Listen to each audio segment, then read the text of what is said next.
Hello there, Chocolate Muffin. We have a beautiful episode for you today. Let's talk about crypto, Bitcoin. Have you heard of Bitcoin before?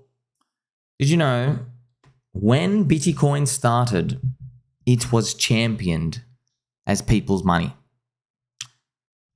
championing the liberation of mankind from the government fiat manipulation. Doesn't that pump you up? Pumps me up. But I'm here for those sweet green candles. Government fiat, they make a lot of it. Bitcoin, they don't make a lot of it. That's it. The lot of it has to go to the not lot of it. But then there's a problem. The problem is the crowd got smarter. The crowd got burned. The crowd started learning that there was a price too high.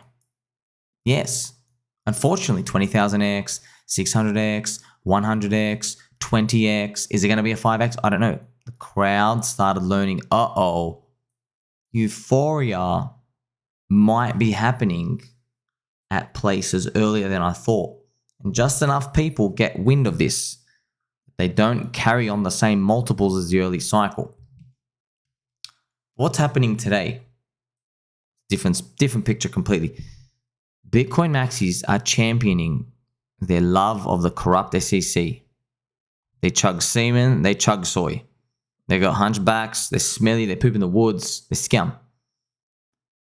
They're desperate to get altcoins banned because they can't compete. This is a nice peppy coin with the peppy machine. How times have changed, friends.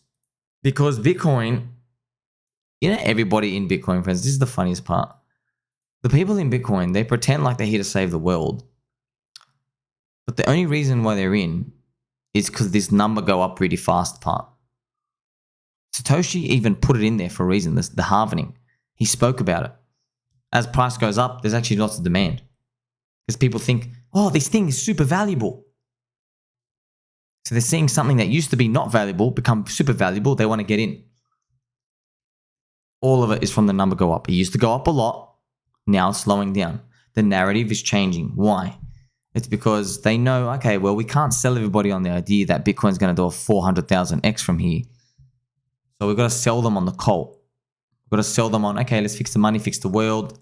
But even then, friends, they can't keep their hands in their pants. They've got to flail their arms everywhere, eat jelly beans at the bus stop. Because we all know the fiat system, it sucks. But do they really have to print and buy our bags soon? Not really. Do they? Well, in Bitcoin Maxi world, they have to tell everybody that. Otherwise, what are you holding for? You got to believe, Argentina, somebody's going to print. Big government, US Fed's going to have to print and buy up the coins. That's how they play the game. I love this comment from Mr. Hotep.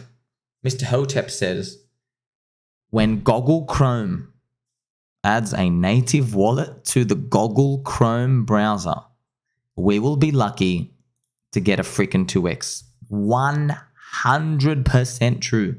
Do you honestly think that the nerds at Google are going to be innovating in the most anti-establishment kryptonite technology ever? No. Google's search engine, that was innovative at its time. Now they're like, we're worth trillions of dollars. We don't really need to do anything. That's the game. Fortunately, most people, this is a funny part. If we are in 2024, December, a year from now-ish, Bitcoin's 80K, Trump wins, SEC gets fired, Gary Gensler, and then Google says, you know what, we're putting a wallet for crypto. You're all going to think that's just getting started. 100% you're going to think, Roca Negra, ETF, it's all happening. And I will have to remind you, because you like, subscribe, belly button, I love and appreciate you. I will have to remind you, bull markets end with a lot of good news, right? Bear markets end with a big bang of bad news, right? Well, when you have all of those news, friends, they're going to come out over this three month period. And I'm going to be saying, friends, we just got 7 pieces of good news. My brain can't even fry it. It means all that good news is now priced in. Now, it'll be controversial. Why? Because people will say, I think Bitcoin should be 500,000 and flip gold. That's my interpretation. And I will say, no, the market's smarter than you. The price you're looking at today, whether it's 70 or 100 or 120 or 150, whatever it is, I'm going to be telling you the price you're looking at today is it already pricing that news in. But I'm not going to waste my breath, okay? Because if everybody wants to follow and wants to do what I'm doing, fair enough to you. But I'm not going to waste my time explaining to people this game. They've had thousands of hours of free content to learn. If they don't want to learn, well, I guess, they can go look in the mirror and realize that there is a degree of slantness in their posture. But still, we won't give up. And we're still going to crank it, friends. You know who this man is? He made Bitcoin. You are number one.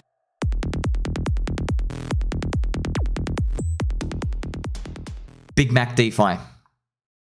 ChainLink is Big Mac DeFi. Do you understand?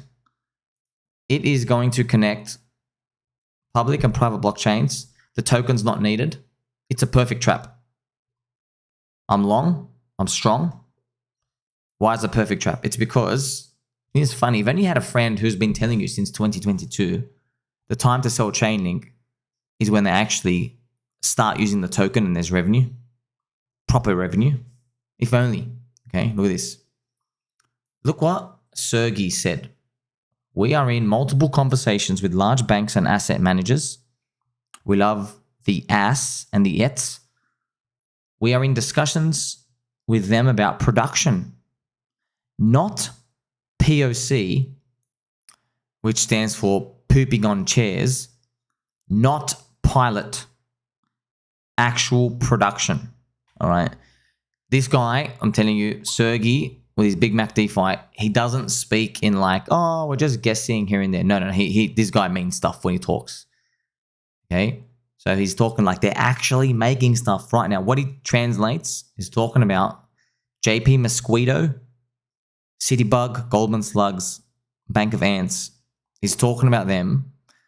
And the cicadas, they're actually making things to transfer assets like right now. Real value transactional usage of the system on a consistent, growing basis for significant asset class. All right. Now, Sergey, he's got these like nerd Satoshi speak. Okay. Translation. All right. He's basically saying, buy, link, and shut up. You understand that? That's what he's basically saying. He's saying, we've won. There's not even any competition. We're not just a bug-eater DeFi oracle. The bank's actually using us. We are the conduit. We will connect private and public blockchains. And we're going to try flip Ethereum. Okay. He's not going to say those words. Why? Because he's not a peanut brain. His brain's big. All right. It's interdimensional brain. I've got a peanut brain. I can translate these messages for you. This is how they speak. They're not allowed to come out and say, well, you got to buy my coin. Okay. But that's what you're here for. So this is where the future is growing. This is where there's a disconnect between the old guard, which is Bitcoin. That's funny. Bitcoin old guard. And people coming in the future. Because if you're new, friends, you got to know this, okay? There's a lot of people new. The prevailing thought in crypto, where the most money is, if this breaks, is they say Bitcoin, it's the only thing you can rely on. Only thing. And they say altcoins are only late game speculation, poopy town. I figured this out in 2022 in the bear market. And I could see it coming. I was a bit early, but it didn't matter. I was happy to sit with it. I know I'm early to these things a bit. I go, wait a minute. The crowd believes there are only two legit coins with 100% conviction. Bitcoin and Ethereum. They believe everything else is a scam. And I said, you know what? You guys are all the crowd and you all suck nuts. You're all wrong. Because you've sold off altcoins specifically because they are not Bitcoin and Ethereum. That's irrational. Completely irrational. You're not looking at any altcoin itself. That's why when we look at something like Linkyboo, okay, Linkyboo, I knew it had the strongest God tier fundamentals and it was still dropping. But now you can put the pieces of the puzzle together. Now you don't have to be scared. Now you're like, okay, well, what has Bitcoin and Ethereum done to show you that it's going to fulfill the crowd's expectations now? Unfortunately, it hasn't done much. But luckily for me and you, it's shown us enough. It's shown us that even with Bitcoin and Ethereum and their performance continuing to diminish, the crowd refuses to budge on their price expectations for them. And people still are stacked in Bitcoin, Ethereum, and or / stable coins. This is what we want to see. I don't want people in our precious coins. I don't want people in Big Mac DeFi, Bug Eater DeFi. I don't want them in it because I know they're going to like it at much higher prices. Make sure you like, subscribe, belly button all. Do love and appreciate you. Big Mac DeFi. Catch you soon.